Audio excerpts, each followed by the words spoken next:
வணக்கம்.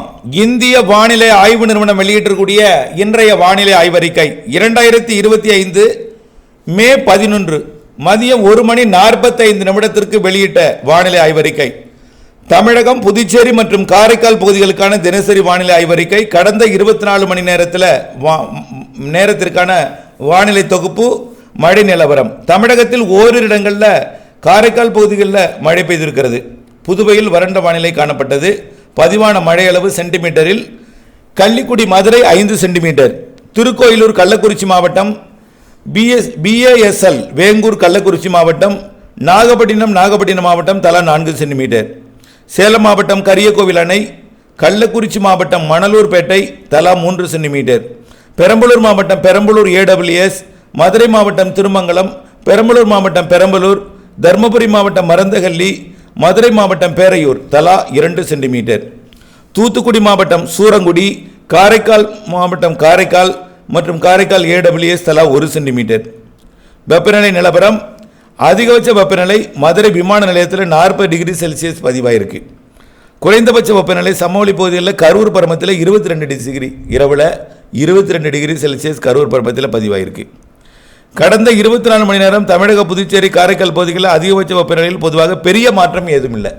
அதே வெப்பநிலை தான், சராசரி வெப்பம், பெரிய மாற்றம் ஏதும் இல்லை என்று தெரிவிக்கப்பட்டிருக்கு. தமிழகத்தில் அதிகபட்ச வெப்பநிலையில் ஓரிரு இடங்கள் 2-3 டிகிரி செல்சியஸ் இயல்பை விட அதிகமாக இருந்துச்சு. ஓரிரு இடங்களில் இயல்பை விட சற்று கூடுதலாக இருந்துச்சு 2 டிகிரி. ஏனைய புதுச்சேரி, காரைக்கால் பகுதியில் இயல்பை ஒட்டியே இருந்தது. சில இடங்களில் குறைவாகவும் இருந்தது. காரைக்கால் பகுதியில் இயல்பை விட குறைவாக இருந்தது, அங்கே மழை பெய்த காரணத்தினால. அடுத்தபடியாக வட தமிழக உள் மாவட்டங்கள் சமவெளி பகுதிகளில் 35-39 டிகிரி செல்சியஸ் ஆகவும், வடக்கு தமிழக உள் மாவட்ட சமவெளி பகுதிகளில் 35-31 டிகிரியாகவும், 35 இருந்திருக்கு, 36 இருக்குது, 37 இருக்குது, 38, 39 இருக்குது, ஒரே இடத்துல 39. அடுத்தது தென் தமிழக உள் மாவட்டங்கள் சமவெளி பகுதிகளில் 38-40. அந்த 40 எங்கன்னா மதுரை விமான நிலையம். 40 என்பது மதுரை விமான நிலையம். பாக்கெல்லாம் 38 இருந்தது சமவெளி பகுதியில். 38 என்பது 100 டிகிரி. வட தமிழக கடலோர பகுதிகள், புதுவை, காரைக்கால் பகுதியில் 33-37 வரைக்கும் 100க்கு கீழே தான் இருந்துச்சு கடலோர பகுதிகளில். தென் தமிழக கடலோர பகுதிகளில் 35-36 தான் இருந்துச்சு, ரொம்ப குறைவாக இருந்துச்சு. அப்போ அதிகம் எங்கே? மதுரை விமான நிலையம். பாக்கி எங்கே பெருசாக இல்லை. அடுத்தபடியாக இயல்பு நிலையிலிருந்து வெப்பநிலை எவ்வளோ மாறுபட்டிருக்குன்னு பார்த்தீங்கன்னா, இயல்பை விட அதிகமாக இருந்த மாவட்டம் கன்னியாகுமரி, கரூர், மதுரை, ராமநாதபுரம். கன்னியாகுமரி, கரூர், மதுரை மற்றும் ராமநாதபுரம் மாவட்டத்தில் இயல்பை விட கொஞ்சம் அதிகமாக இருந்துச்சு. இயல்பை விட குறைவாக இருந்த மாவட்டம் பார்த்திங்கன்னா சென்னை, நாகப்பட்டினம், திருப்பத்தூர், திருவள்ளூர், வேலூர், காரைக்கால். இதெல்லாம் இயல்பை விட குறைவாக இருந்துச்சு. இயல்பை விட குறைவாக இருந்தது சென்னை, நாகப்பட்டினம், திருப்பத்தூர், திருவள்ளூர், வேலூர் மற்றும் காரைக்கால். இயல்பை விட அதிகமாக இருந்தது கன்னியாகுமரி, கரூர், மதுரை, ராமநாதபுரம். இயல்பான அளவில் இருந்தது பிற மாவட்டங்கள்லாம் இயல்பான அளவு. எவ்வளவு இருக்கணுமோ இந்த நேரத்தில் அந்த வெப்பநிலை இருந்துச்சு. பெரிய வெப்பம் எதுவும் இல்லை. அடுத்தபடியாக அடுத்த 7 தினங்களுக்கான வானிலை முன்னறிவிப்பு மற்றும் எச்சரிக்கை. தென்மேற்கு பருவமழை தெற்கு அந்தமான் கடற்பகுதிகளிலையும், நிக்கோபார் தீவுகள் பகுதிகளிலையும், வங்கக்கடல் பகுதியிலையும் 13ஆம் தேதி உருவாகக்கூடும் அப்படின்னு சொல்லியிருக்கு. தென்மேற்கு பருவமழை அந்தமான் கடற்பகுதியில் 13ஆம் தேதி உருவாகும் அப்படின்னு சொல்லப்பட்டிருக்கு. மேற்கு திசை காற்றின் வேக மாறுபாடு காரணமாக மழை பெய்யுதுன்னு சொல்லியிருக்காங்க. இப்போது 11ஆம் தேதி 12ஆம் தேதி எங்கெல்லாம் மழை பெய்யுன்னு சொல்லியிருக்காங்கன்னா, இன்றைக்கி நாளைக்கும் தமிழகத்தில் ஓரிரு இடங்கள்லையும், புதுச்சேரி, காரைக்காலில் ஓரிரு இடங்கள்லையும் இடிமின்னலுடன் கூடிய மழைப்பொழிவு இருக்கும்னு சொல்லியிருக்காங்க. 13ஆம் தேதி எப்படின்னு என்ன சொல்லியிருக்காங்கன்னா, 13ஆம் தேதி தமிழகத்தில் ஒரு சில இடங்களில், ஓரிரு இடங்கள் என்பது 13ஆம் தேதி ஒரு சில இடங்களாக மாற்றிருக்காங்க. புதுவை, காரைக்கால் பகுதியில் இடிமின்னலுடன் பலத்த காற்றுடன் கூடிய மழைப்பொழிவு இருக்கும்னு சொல்லியிருக்காங்க. நீலகிரி, கோயம்புத்தூர் மாவட்ட மலைப்பகுதிகளிலையும், ஈரோடு, கிருஷ்ணகிரி, தருமபுரி, திருப்பத்தூர், வேலூர் மாவட்ட கணக்குகளில் கனமழை பெய்ய வாய்ப்பு இருக்குது. நம்ம அதான் சொல்லியிருந்தோம். கர்நாடக எல்லையோர மாவட்டங்களில், கேரள எல்லையோர மாவட்டங்களில் கனமழை இருக்குன்னு சொல்லியிருக்கோம். அதை தான் நீலகிரி, கோயம்புத்தூர் மலைப்பகுதிகள், ஈரோடு, கிருஷ்ணகிரி, தருமபுரி, திருப்பத்தூர், வேலூர் ஆகிய மாவட்டங்களில் ஓரிரு இடங்களில் கனமழைக்கு வாய்ப்பு இருக்குன்னு சொல்லியிருக்காங்க. அடுத்தபடியாக 14-15 இதே போல தான் சொல்லியிருக்காங்க. 14-15ஆம் தேதியும். ஆனால் 14-15ஆம் தேதி கொஞ்சம் மாவட்டங்கள் எண்ணிக்கையை கூட்டியிருக்காங்க. நீலகிரி, கோயம்புத்தூர் மாவட்ட மலைப்பகுதிகள், ஈரோடு, கிருஷ்ணகிரி, தருமபுரி, சேலம், நாமக்கல் கூட்டியிருக்காங்க. கொஞ்சம் சேலம், நாமக்கலையும் சேர்த்துருக்காங்க. அப்புறம் திருப்பத்தூர், வேலூர், திருவண்ணாமலையும் கொஞ்சம் சேர்த்துருக்காங்க. 13-14. சரி, 14-15ஆம் தேதி நாம் அதான் சொன்னோம், கொஞ்சம் கொஞ்சமாக உள் மாவட்டங்களுக்கு மழை முன்னேறும் அப்படின்னு சொல்லியிருந்தோமா. இப்போ அதே போல் திருவண்ணாமலையும் சேர்த்துருக்காங்க 14ஆம் தேதி 15ஆம் தேதியில்.